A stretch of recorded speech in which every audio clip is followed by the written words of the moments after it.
हाशिम नदीम साहिब के नावल अब्दुल्ला से इक़्तिबास। रात। बाज़ दफ़ा हम मिलने वाली खुशी से ज़्यादा खुश होते हैं और बहुत बार अपने गम से ज़्यादा गमगीन हो जाते हैं।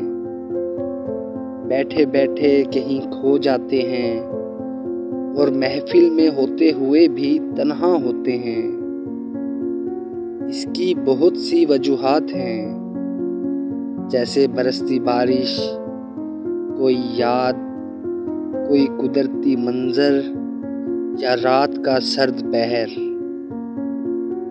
क्योंकि कहते हैं कि रात का फसूं हर चीज़ की हकीकत को उसकी असल शिद्दत से कई ज़्यादा उभार कर पेश करता है।